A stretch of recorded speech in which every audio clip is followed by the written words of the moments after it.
Hello' friends, পুনৰবাৰ স্বাগতম জনাইছোঁ শিশুহালৈ। আজিৰ এই ভিডিঅ'টোৰ টপিকটো হ'ল চিম্পল ইণ্টাৰেষ্ট অৰ্থাৎ সৰল সুদ। আজি আমি এইটো টপিকৰ কেইবাটাও প্ৰব্লেম ছল্ভ কৰিম, তাতে ইজি মেথডো কিছুমান শিকিম।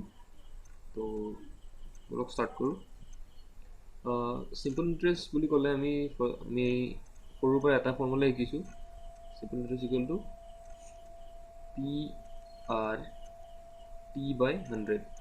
য'ত P হ'ল প্ৰিন্সিপাল অৰ্থাৎ মূলধন, R হ'ল ৰেট অফ ইণ্টাৰেষ্ট অৰ্থাৎ সুতৰ হাৰ, আৰু T মানে হ'ল টাইম।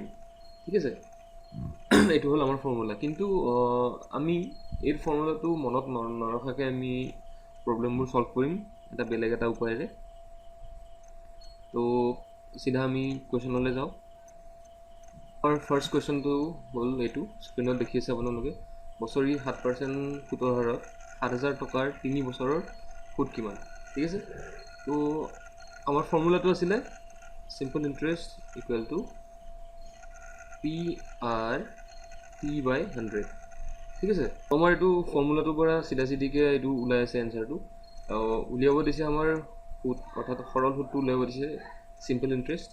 ইয়াত আমি ভেলুখিনি পুট কৰিলে আমি আমাৰ এনচাৰটো পাই যাম। পি মানে ইয়াত কি? পি মানে মই আগতে কৈ থৈ দিছোঁ প্ৰিন্সিপাল মানে হ'ল মূলধন। ইয়াত মূলধন কিমান দিছে? 7,000। তো আমি ইয়াত লিখি দিছোঁ 7,000 ইনটু আৰ মানে হ'ল ৰেট অফ ইণ্টাৰেষ্ট। ইয়াত ৰেট অফ ইণ্টাৰেষ্ট মানে সুতৰ হাৰটো কিমান দিছে? 7%। 7 আৰু আমাৰ টি মানে টাইমটো কিমান দিছে? কেইবছৰৰ কাৰণে? 3 বছৰৰ কাৰণে। 3 বছৰৰ কাৰণে আৰু ডিভাইড বাই 100। তো এইখিনি কাট কৰিলে আমি পাম, দুটা শূন্য কাটিলে 7 × 3 21 × 7 147 0। অ'কে, এইটো হ'ল আমাৰ এনচাৰ। এইখিনি কাট কৰি আমি পালোঁ এইটো এনচাৰটো হ'ব চি। ঠিক আছে, এইটোৱে একেবাৰে এইটো নৰ্মেল কুৱেশ্যন আছিলে। এনেকুৱা ধৰণৰ সচৰাচৰ এক্সামত নাহেই, বাট মই হ'লেও বুজিবৰ কাৰণে কৈ দিলোঁ। তো আমি নেক্সট কুৱেশ্যনলৈ যাওঁ। কুৱেশ্যন নম্বৰ 2টো হ'ল এইটো, স্ক্ৰীণত আপোনালোকে দেখিছে। বছৰি 6% সুতৰ হাৰত 5 বছৰৰ পিছত কোনো টকাৰ সুদ 900 টকা হ'লে মূল সুদ কিমান? মূল সুদ, ইয়াত কুৱেশ্যনটো অকণ ভুল হৈ আছে, মূল সুদ নহয় মূলধন কিমান হ'ব? তো আমাক কুৱেশ্যনটো দিছে কি সুদ 900, মানে চিম্পল ইণ্টাৰেষ্ট আমাৰ কিমান দিছে? 900 টকা। ঠিক আছে, আমি আগতে জানো চিম্পল ইণ্টাৰেষ্ট মানে হ'ল PR/T/100। PR/T/100। ঠিক আছে, তো এতিয়া মই উলিয়াব লাগে কি? মূলধন পিটো উলিয়াব লাগে। তো বাকী ভেলুখিনি পুট কৰিলে হ'ল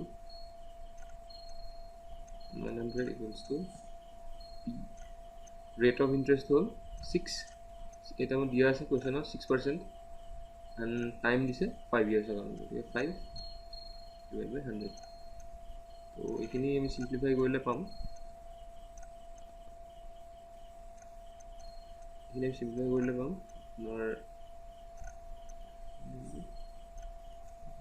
কেঞ্চেল হ'ল, এটা 0 কাট গ'ল, 3,000। তো এনচাৰ হ'ব 3,000, 3,000 টকা। ঠিক আছে, এনচাৰ হ'ব এ। একেবাৰে ইজি এইকেইটা, খালি চিম্পল ইণ্টাৰেষ্টৰ যোনটো ফৰ্মুলা সেইটোত ভেলুকেইটা পুট কৰিলে আমি এনচাৰকেইটা পাই যাম। ঠিক আছে, নেক্সট কুৱেশ্যনটো হ'ল কুৱেশ্যন নম্বৰ 3, আপোনালোকে স্ক্ৰীণত দেখিছে। সুতৰ হাৰ কিমান হ'লে 425 টকাৰ 3 বছৰৰ সুদ মূলধন 476 টকা হ'ব? ঠিক আছে, তো এইটো অকণ বেলেগ ধৰণৰ। এতিয়া মোক কি কৈছে, আমাৰ মূলধন আমাৰ দিছে, গতিকে আমাৰ মূলধন দিছে আমাৰ 425। ঠিক আছে, আৰু ইয়াত এটা মেনশ্যন কৰিছে সুদ মূলধন বুলি কৈছে 476। এতিয়া মই চাব, মই আপোনালোকক বুজাই দিছোঁ। ধৰা হ'ল আপুনি এজন মানুহক ধাৰলৈ দিছে 425 টকা, আৰু যেতিয়া সি ঘূৰাই দিছে আপোনাক এইখিনি পইচা ঘূৰাই দিছে, 476, 476 টকা ঘূৰাই দিছে।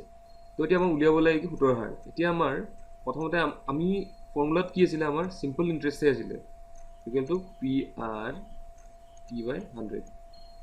কিন্তু আমাৰ ইয়াত দিছে সুদ মূলধন। সুদ মূলধন হ'ল আপোনাৰ কোনটো? মূলধনৰ লগত ইণ্টাৰেষ্টটো আমাৰ আপোনাৰ যোগ কৰি যি টোটেল এমাউণ্টটো হয় সেইটো হ'ল সুত মূলধন।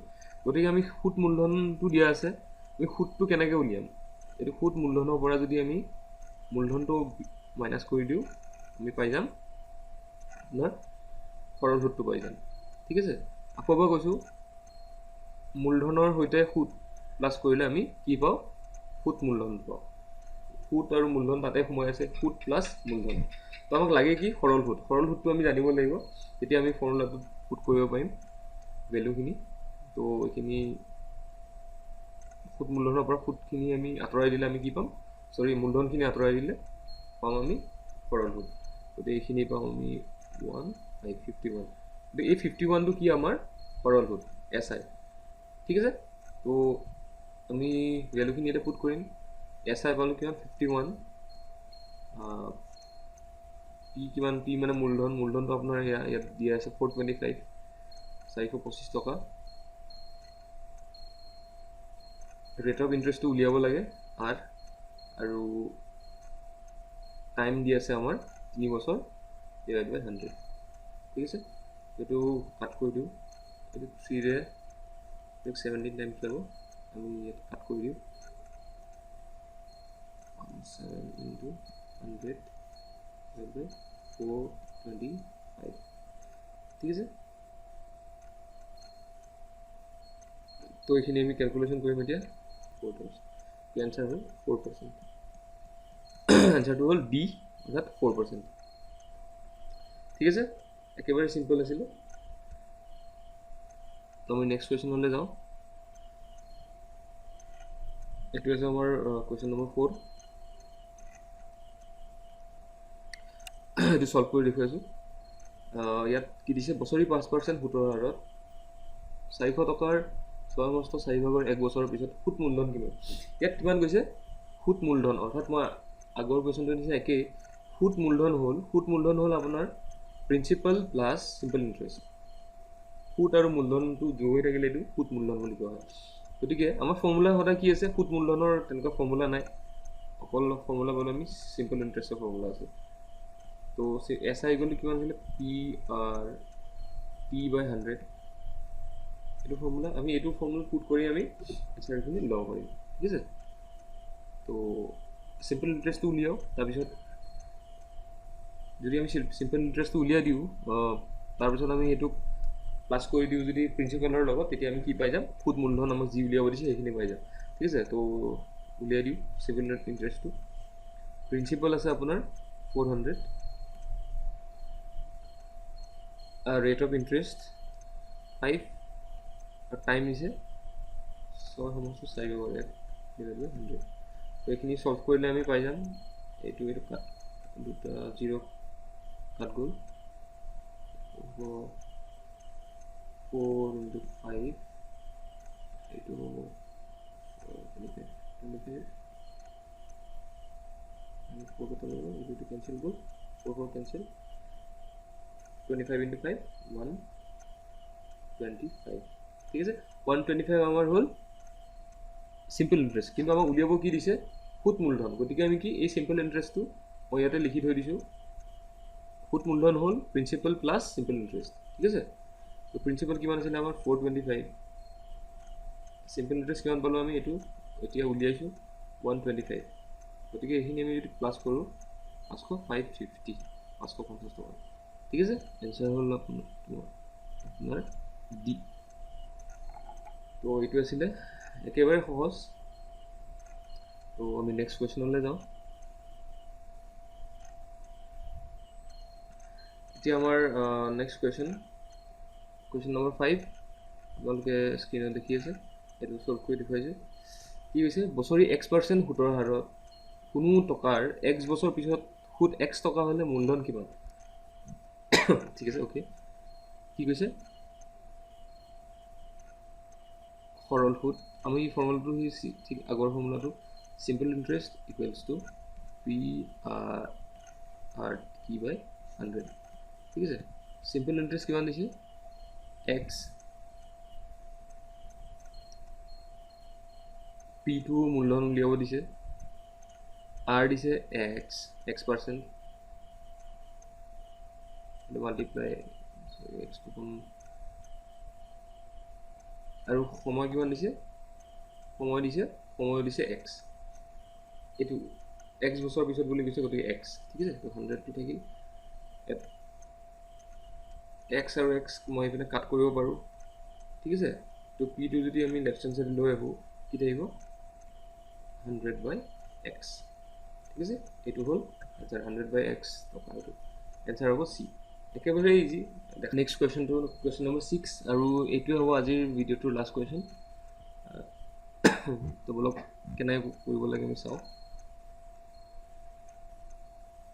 কুৱেশ্যনটো মই পঢ়ি দিছোঁ এজন ব্যক্তি বেংকত বছৰি 5% সৰল সুতত 2400 টকা জমা ৰাখিলে সেই টকাৰ পৰা 3000 টকা দি এটা বস্তু কিনিবলৈ ব্যক্তিজনৰ কিমান বছৰ অপেক্ষা কৰিব লাগিব এইটো কেনেকৈ কৰিম চাব কি কৈছে যে 2400 টকা জমা ৰাখিছে সেইটো পইচাটো হ'ব লাগিব কিমান 3000 টকা টোটেল মানে কি এইটো আপোনাৰ সুত মূলধন হৈ আছে 2400 টকাটো গৈ হ'ব লাগিব 3000 টকা মানে সুত কিমান হ'ব আমি ইয়াৰ পৰা গম পাই আছোঁ ইয়াৰ ডিফাৰেন্সটো ইয়াৰ সুত হ'ব 600 টকা ঠিক আছে এইটো 600 টকাটো 5% সুতত ঠিক আছে তো আমি ইয়াত কি পালোঁ এইটো আমাৰ প্ৰিন্সিপাল আছে এইটো আমি সিম্পল ইন্টাৰেস্ট পালোঁ ইয়াত আমাৰ ৰেট আছে উলিয়াব লাগে কি টাইম ঠিক আছে আগৰ সেম ফৰ্মুলা থাকিব SI ইকুৱেলছ PR T/100 ফৰ্মুলাটো একেটাই ফৰ্মুলা সিম্পল ইন্টাৰেস্ট পালোঁ 600 টকা P আমাৰ দিয়া আছিলে 2400 ঠিক আছে R2 আছে আপোনাৰ 5% and T2 উলিয়াব লাগে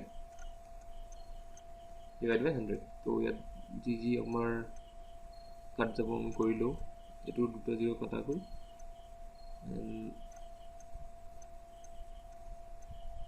ওকে 6 দি আপোনাৰ 100 টাইমস 6 দি 4 টাইমস আৰু 4 দি 100 অফ 25 টাইমস তো আমাৰ কি থাকিলে ইপিনে ৰাইট হ্যান্ড সাইডে থাকিলে 5t আৰু লেফট হ্যান্ড সাইডে থাকিলে 25 মই লিখি দিছো আৰু তাতে কনফিউজন হয় 5 into t তো যদি আমি t টো এটা সাইড কৰো t equals কিমান হ'ব 25/5 equals to যদি এটা কাট কৰো 5 equals to 5 years